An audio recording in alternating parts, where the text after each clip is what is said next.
हम गोगरा देवी का चरण वंदन करते हैं,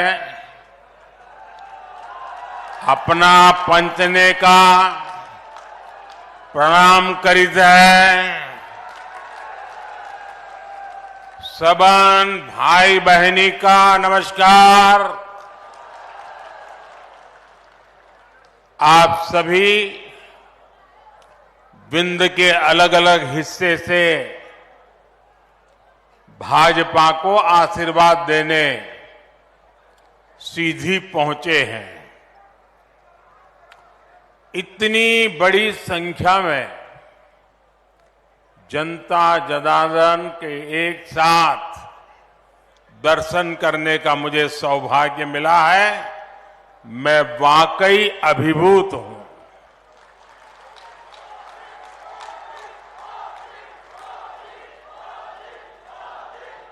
और जहां तक मेरी नजर पहुंचे मुझे लोग ही लोग नजर आ रहे हैं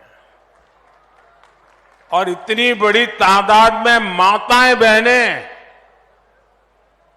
आपके आशीर्वाद हम सबकी बहुत बड़ी शक्ति है। मैं माताओं बहनों को इस विशाल संख्या में आने के लिए विशेष रूप से प्रणाम करता हूं। आपके इस प्यार, इस उत्साह से साफ है कि एमपी में फिर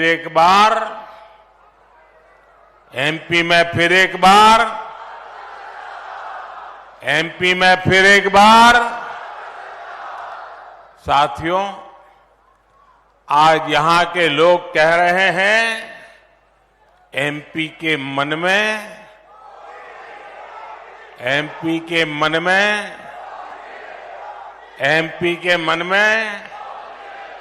और मोदी के मन में ईश्वर रूपी जनता जनार्दन आप लोग मोदी के मन में है, मोदी के दिल में है। एमपी के मन में मोदी क्यों है भाई? भाजपा क्यों है? ये कोई रहस्य की बात नहीं रह गई है। कांग्रेस ने केंद्र में हमारे यहाँ सेवा काल शुरू हुआ उसके पहले 10 साल तक जो सरकार चलाई उसमें उसने गरीब और मध्यम वर्ग को लूटने का ही काम किया था। लेकिन आपके सेवक मोदी ने करीब 10 साल जो सरकार चलाई है, आपकी सेवा में 10 साल पूरे लगन से समर्पित किए हैं। उसमें घोटाले बंद हुए हैं, गरीब और मिडिल क्लास की बचत हुई है, उन्हें अधिक सुविधा मिली है।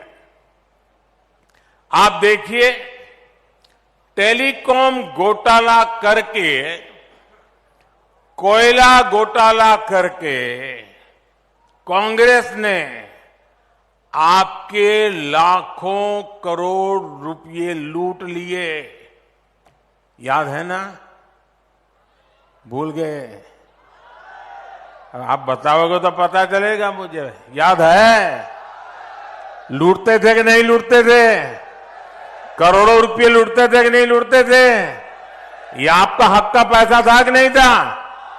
आपकी मेहनत का पैसा था कि नहीं था? आपके बच्चों के भविष्य के लिए वो पैसा था कि नहीं था? लूट लिया। भाजपा सरकार में वो लाखों करोड़ रुपए के घोटाले बंद हो चुके हैं और घोटालों से हम जो पैसा बचा रहे हैं वो पैसा गरीब के हित में, मध्यम वर्ग के हित में लगा रहे हैं। गरीब कल्याण अन्न योजना में अब तक केंद्र सरकार 2 लाख करोड़ रुपए खर्च कर चुकी है। आप आंकड़ा बोलोगे? मैं पूछूं तो आंकड़ा बोलोगे? मैं आपसे बात कर रहा हूं, आप आंकड़ा बोलोगे? मैंने कहा 2 लाख करोड़ रुपए। कितने? कितने? जरा माताएं बहनें बताइए कितने? कितने? 2 लाख करोड़ रुपए। इससे 80 करोड़ देशवासियों को कोरोना के संकट काल से लेकर के अब तक मुफ्त राशन सुनिश्चित हुआ। गरीब के घर का चूल्हा जलता रहा। ये मोदी की गारंटी है कि देश का कोई भी गरीब परिवार भूखा नहीं रहेगा। और इसलिए भाइयों बहनों, आप सबके आशीर्वाद से मैंने निश्चय लिया है, मन बना लिया है, क्योंकि ये योजना मुफ्त राशन वाली दिसंबर महीने तक ही है। लेकिन मोदी तो आपके दिल की बात जानता है, और इसलिए मैंने मुफ्त राशन की योजना को आने वाले 5 साल के लिए बढ़ाने का निश्चय कर लिया है।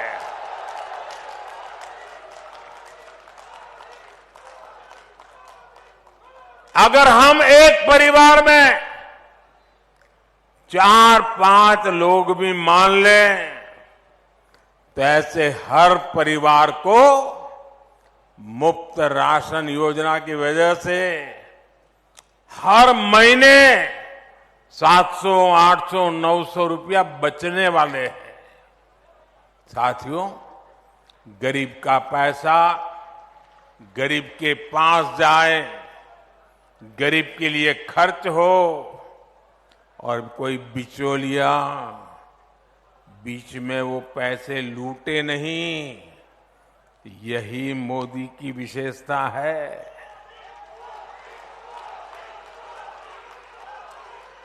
अब आप देखिए, आयुष्मान भारत योजना के तहत मोदी ने 5 लाख रुपए तक का मुफ्त इलाज की गारंटी कार्ड दिया है। अगर ये आयुष्मान कार्ड नहीं होता तो 1 लाख करोड़ रुपए से ज्यादा गरीबों को बीमारी में अगर कोई खर्च की जरूरत होती तो करीब करीब 1 लाख करोड़ रुपया ये मेरे मध्यम वर्ग और गरीब परिवार की जेब से जाता। वो पैसा बच गया। भाजपा सरकार ने देश में सस्ती दवाओं वाले 10,000 जन औषधि केंद्र भी खोले हैं। इन जन औषधि केंद्रों पर 80% डिस्काउंट के साथ दवाइयां दी जा रही हैं। और इतनी बड़ी माताएं बहनें हैं, अगर कहीं पर भी बोर्ड लिखा है ना 10% डिस्काउंट, तो पहले वहीं लेने जाएगी। ऐसा ही होता है ना, साड़ी लेने जाएं और एक दुकान पर लिखा है 10% डिस्काउंट, तो चलो भाई उधर नहीं जाना है, पहले यहां जाएंगे। ये मोदी दवाई में 80% डिस्काउंट दे रहा है, 80%।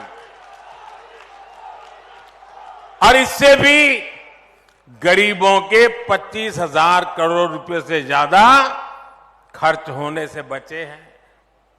और मेरे परिवारजनों, जब इलाज पर खर्च बचता है तो इसका मतलब सिर्फ पैसे की बचत होती है, ऐसा नहीं है। एक तो गरीब, और हमारे यहां तो हमने देखा है, परिवार में कोई मां कोई बहन बीमार हो जाए तो घर में किसी को पता ही नहीं चलने देती है। कितना ही दर्द होता हो को काम करती रहती है, बताती नहीं है। क्यों?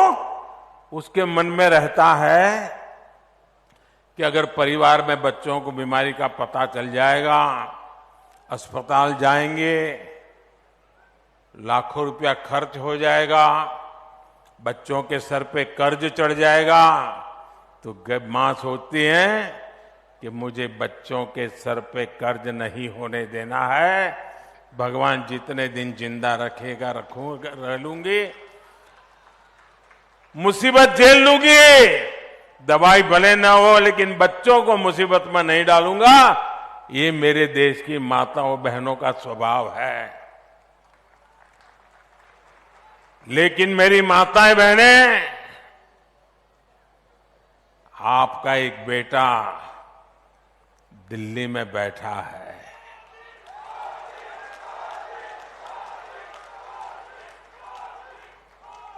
वो आपकी पीड़ा को समझता है। मेरी कोई मां,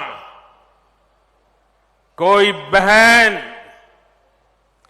बीमारी झेलती झेलती जिंदगी काटे, ये उसका बेटा सह नहीं सकता।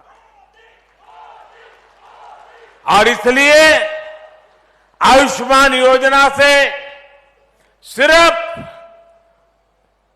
पैसे बचते ऐसा नहीं, पूरा परिवार बच जाता है। परिवार के सपने फिर से जिंदा हो जाते हैं, परिवार फिर एक बार खुशहाल हो जाता है, नई जिंदगी जीना शुरू कर देता है।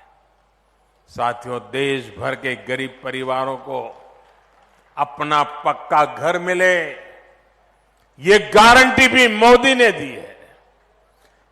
पीएम आवास की इस योजना पर ही अभी तक 4 लाख करोड़ रुपए सरकार खर्च कर चुकी है। आंकड़ा याद रहेगा आपको? कितना? जरा बोलना पड़ेगा भाई, कितना? इधर वाले बोलो ना, कितना? जो पत्रकार है उनको बोलने की जरूरत है, वो तो लिख लेंगे। जो पत्रकार नहीं है वो बोले। कितना? 4 लाख करोड़ रुपया। लोग राम मंदिर बन रहा है उसकी तो चर्चा कर रही है, 4 करोड़ लोगों के घर भी बन रहे हैं दोस्तों। लाखों करोड़ खर्च करके घर बन रहे हैं। शौचालय हो, उज्ज्वला का मुफ्त गैस कनेक्शन हो, इस पर भी हजारों करोड़ रुपयों का निवेश सरकार ने किया है। हाल में उज्ज्वला की लाभार्थी बहनों के लिए सिलेंडर 500 रुपया तक सस्ता कर दिया गया है। यानी हमने गरीबों को सुविधाएं भी दी है और उनका पैसा भी बचाया है। मेरे परिवारजनों, कांग्रेस का इतिहास डगर डगर पे झूठ बोलना,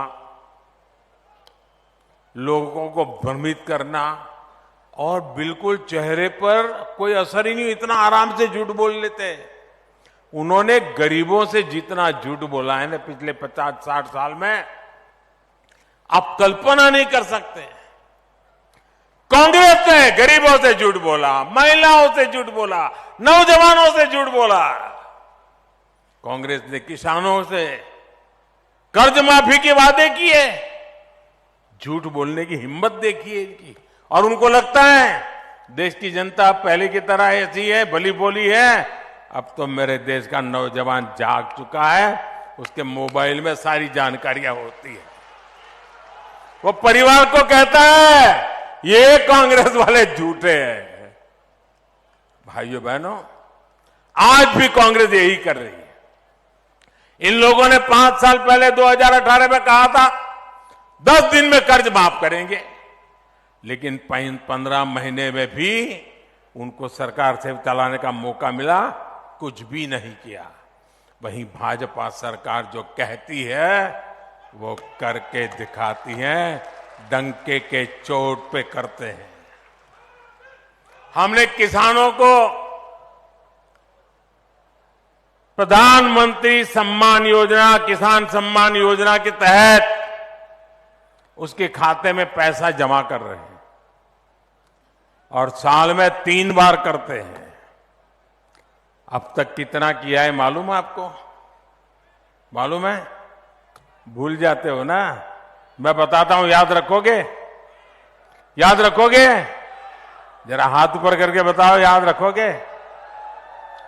हमने पीएम किसान सम्मान निधि के तहत इस देश के किसानों के बैंक खातों में सीधा 2,60,000 करोड़ रुपया जमा करवाया है। सीधी मदद भेजी है, और मैं सीधी में बोल रहा हूं, सीधी मदद भेजी है। पीएम किसान सम्मान निधि के 20,000 करोड़ रुपए एमपी के किसानों के खाते में भी गए हैं। हर किसान को 28,000 रुपये उसके खाते में मिले हैं। अगर कांग्रेस होती तो उनके तो एक प्रधानमंत्री पब्लिकली कहते थे कि 1 रुपया भेजते हैं तो 15 पैसा पहुंचता है। अगर ये पैसे उनके जमाने में गए हो तो कितने रुपए पंजा खा जाता?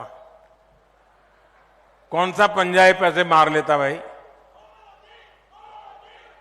जब ऐसे काम होते हैं, लोगों की भलाई के लिए काम होते हैं, सिर्फ और सिर्फ देश का भला करने का इरादे से काम होते हैं, तभी लोग कहते हैं एमपी के मन में मेरे परिवारजनों, भाजपा सरकार की योजनाओं के जो भी लाभार्थी हैं, उनमें से अधिकतर हमारे दलित, हमारे पिछड़े और हमारे आदिवासी परिवार हैं। कांग्रेस के लंबे शासनकाल में सबसे बुरी स्थिति दलितों की, आदिवासी बस्तियों की थी। प्रधानमंत्री ग्रामीण सड़क योजना के सबसे अधिक लाभ हमारे इस इलाके के नागरिकों को हुआ है। मेरे आदिवासी भाई बहनों को, गरीब भाई बहनों को, दलित बस्ती के लोगों को हुआ है। भाजपा सरकार 100% बस्तियों को सड़क से जोड़ने के लक्ष्य के बहुत करीब है। आज कांग्रेस के नेता आदिवासियों को लेकर बड़ी बड़ी बातें करते हैं, लेकिन इनके परिवार ने जब पीढ़ी दर पीढ़ी देश में सरकार चलाई, तब उन्हें आदिवासियों की याद नहीं आई। ये भाजपा है जिन्होंने आदिवासियों का भविष्य सुनिश्चित किया। आप मुझे बताइए भाई, जवाब देंगे ना आप लोग? मेरा सवाल समझेंगे ना? मेरी हिंदी ठीक है ना? हाँ, मैं हिंदी भाषी नहीं हूं, इसलिए कोई गलती ना हो जाए। आप मुझे बताइए, ये मेरे जो आदिवासी भाई बहन है, क्या ये मोदी प्रधानमंत्री बना तब आए क्या? पहले थे कि नहीं थे? पहले थे कि नहीं थे? देश आजाद हुआ तब आदिवासी थे कि नहीं थे? भगवान राम जी वनवास गए तब आदिवासी थे कि नहीं थे? राजकुमार राम को अयोध्या से निकलने के बाद भगवान राम किसने बनाया? आदिवासी भाई बहनों ने बनाया। हम सबको पता है, लेकिन कांग्रेस को पता ही नहीं था कि हमारे देश में आदिवासी समाज भी है। क्योंकि कभी भी उन्होंने आदिवासी मंत्रालय नहीं बनाया, आदिवासियों के लिए अलग डिपार्टमेंट नहीं बनाया, उनके लिए अलग बजट नहीं किया। अटल बिहारी वाजपेयी की सरकार जब बनी तब देश में पहली बार आदिवासियों का अलग मंत्रालय बना, उनका अलग आदिवासी मंत्री बना और आदिवासी कल्याण के लिए लाखों करोड़ रुपए के बजट बनना शुरू हुआ। पिछले 9 वर्ष में आदिवासी कल्याण के लिए बजट में 5 गुना वृद्धि की गई है। ये भाजपा सरकार है जिसने बैगा, भारिया, सहारिया जैसी पिछड़ी जनजातियों की भी सूध ली। भाजपा सरकार इनके लिए 15,000 करोड़ रुपए का खास अभियान शुरू करने जा रही है। मध्य प्रदेश की भाजपा सरकार ने भी इन जनजातियों के लिए अभूतपूर्व काम किया है। अगर एमपी की बहनों के लिए लाडली लक्ष्मी जैसी योजनाएं चलाई गई हैं, तो बैगा, भारिया और सहारिया जनजाति की बहनों को भी सीधी मदद दी जा रही है। विश्वकर्मा साथी, जिनके बिना रोजमर्रा के जीवन की कल्पना भी कठिन है, उनको भी कांग्रेस ने कभी नहीं पूछा। पहली बार भाजपा सरकार ही उनके पर विशेष विश्वकर्मा योजना लेकर आई है। इस योजना पर भी 13,000 करोड़ रुपए खर्च किए जा रहे हैं।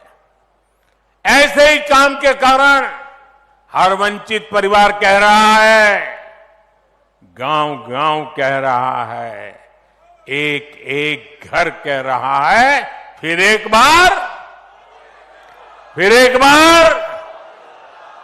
बार, मेरे परिवारजनों, सीधी बीरबल की जन्मभूमि है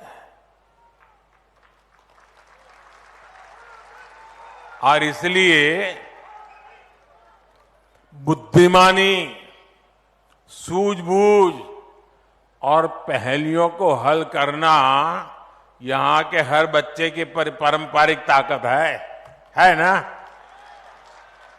अच्छा, जब मैं जानता हूं कि बीरबल की भूमि है, अच्छे अच्छे सवालों के जवाब निकाल देते हैं, तो मैं भी आज आपके खास करके नौजवानों को एक पहेली देना चाहता हूं। सुलझा दोगे? पक्का? देखिए, मध्य प्रदेश के जो युवा हैं ना, उसमें जो हमारे फर्स्ट टाइम वोटर है, जो पहली बार इस बार वोट डालने के लिए जाने वाले हैं, उनके सामने मैं गुत्थी रखना चाहता हूं। आप ये पहले सुलझाएंगे? पक्का सुलझाएंगे? अनेक दशकों तक देश में पंचायत से लेकर पार्लियामेंट तक कांग्रेस का ही झंडा था, कांग्रेस की ही सरकारें थी। लेकिन आज गिनती के कुछ राज्यों में ही बची है। जरा सोचिए, गुत्थी सुलझाइए, ये इनकी बर्बादी ऐसी क्यों हुई, इनका ऐसा पतन क्यों हुआ? साथियों, वो इसलिए हुआ क्योंकि कांग्रेस का नारा रहा है, गरीब की जेब साफ, गरीब की जेब और काम हाफ, जेब साफ। यूपी, बिहार, गुजरात, पश्चिम बंगाल, तमिलनाडु, उड़ीसा, कितने राज्य गिनाऊं मैं, एक बार कांग्रेस गई तो वहां के लोगों ने कांग्रेस को दोबारा घुसने नहीं दिया है। यहां एमपी में भी 2 दशक से अधिक हो गए जब कांग्रेस बहुमत के लिए तरस गई है। आज गरीब, दलित, ओबीसी और आदिवासी समाज समझ गया है कि कांग्रेस उनकी प्रतिनिधि नहीं है। कांग्रेस ने सिर्फ वोट के लिए इस्तेमाल किया है। साथियों, कांग्रेस का पूरा इतिहास देखिए, उन्होंने केवल उन्हीं को आगे बढ़ाया जो दिल्ली दरबार में हाजिरी लगाते थे। एससी, एसटी, ओबीसी इन समाज के प्रभावशाली नेतृत्व को कांग्रेस ने कभी उभरने नहीं दिया। इनकी यही दरबारी मानसिकता है जिसके कारण ये दिन रात, सुबह शाम बाकी सब काम भूल जाते हैं, एक काम कभी नहीं भूलते। आपने देखा होगा कांग्रेस की विशेषता है, बाकी सब काम भूल जाएंगे, एक काम कभी भूलते नहीं है, और वो काम है सुबह शाम मोदी को गाली देना। एक ही काम, गालियां देते रहते हैं। मोदी को गाली दे देते ये पूरे ओबीसी समाज को गालियां देने लगे हैं। साथियों, जब भाजपा ने तय किया कि एक आदिवासी बेटी देश की राष्ट्रपति के रूप में आए, हम चाहते थे, कांग्रेस ने तब उसका भी घनघोर विरोध किया। ये भाजपा ही है जो एससी, एसटी, ओबीसी समाज की आकांक्षाओं का सम्मान करती है, उन्हें मान देती है। आज आपने अखबार में पढ़ा होगा, पहली बार देश में इंफॉर्मेशन कमिश्नर के रूप में,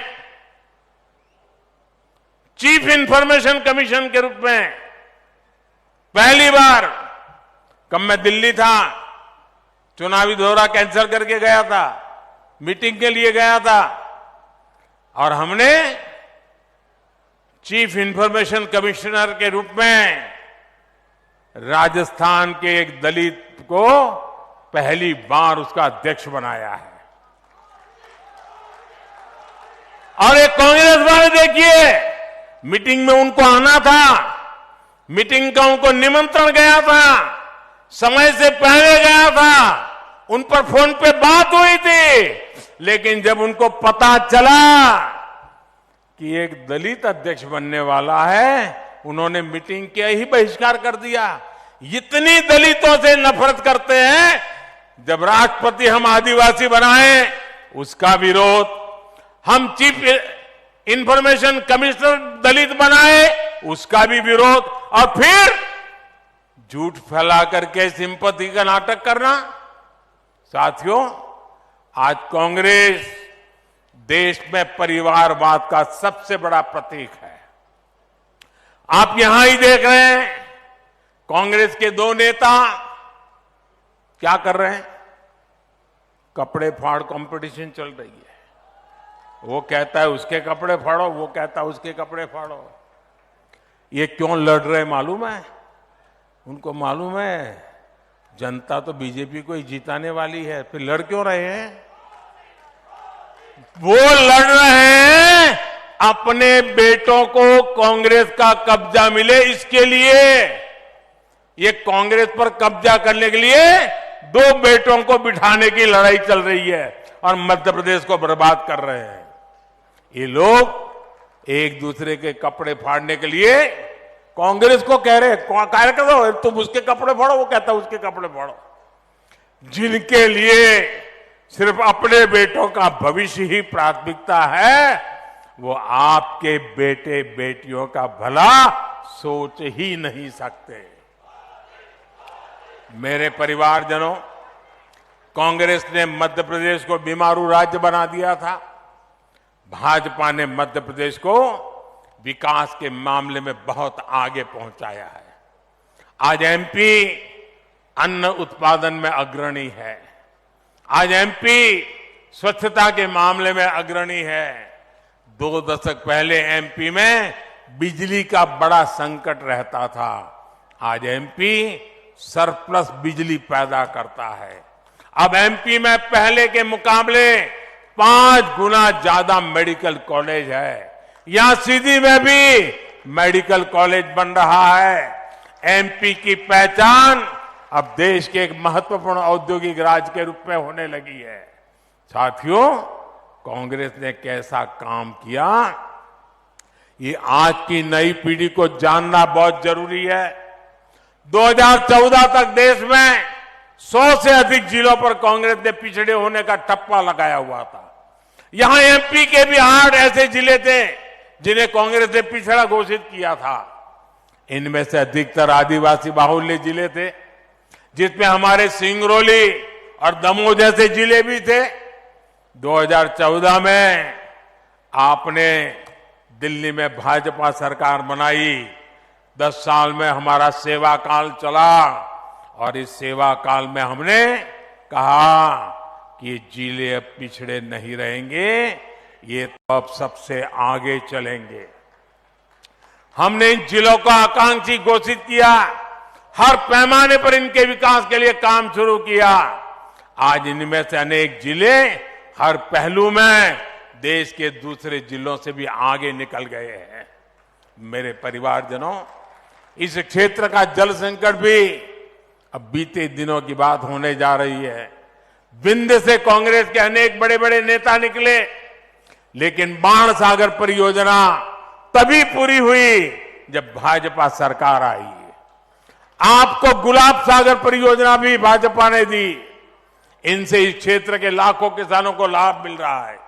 हर घर जल और हर खेत को पानी, ये भाजपा की प्राथमिकता है। मोदी ने अपनी हर बहन को गारंटी दी है कि उनके घर तक पाइप से पानी पहुंचाएगा। यहां के लाखों परिवारों को नल से जल मिला है। जल्द ही एमपी में हर घर तक पाइप से पानी पहुंच जाएगा। मेरे परिवारजनों, अपने दशकों के शासन में कांग्रेस ने मध्य प्रदेश को जिस गहरे कुएं में धकेल दिया था, अब उस कुएं से भाजपा एमपी को बाहर निकाल करके लाई है। यहां कुछ भी ऐसा नहीं होना चाहिए जिससे वापस एमपी गहरे कुएं में जाकर के गिर पड़े। अब तो तेज गति से आगे बढ़ने का समय है। आप याद करिए, इस पूरे क्षेत्र में आवाजाही कितनी मुश्किल थी। कब कहां लूटपाट हो जाए भय अक्सर बना रहता था। आज देखिए, सीधी रेवा हाईवे से बाईपास बनने से कितनी सुविधा हो रही है। 6 लेन की टनल से सीधी और रीवा की दूरी 1 घंटे से भी कम रह गई है। विंध्य प्रगति पथ का निर्माण भी तेज गति से चल रहा है।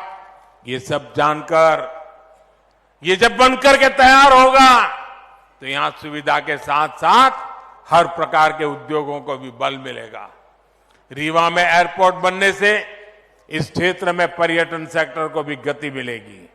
हमारी सरकार विंध्य क्षेत्र को सौर ऊर्जा के महत्वपूर्ण केंद्र के रूप में भी विकसित कर रही है। रीवा सोलर पावर प्लांट से पूरे एशिया में रीवा का नाम रोशन हुआ है। मेरे परिवारजनों, हमें मिलकर समृद्ध मध्य प्रदेश की इमारत का निर्माण करना है। ये जिम्मेदारी विशेष रूप से हमारे 18 से 25 वर्ष की आयु के नौजवानों की है। आज आपका एक एक वोट आने वाले 25 वर्ष के एमपी का भविष्य तय करेगा।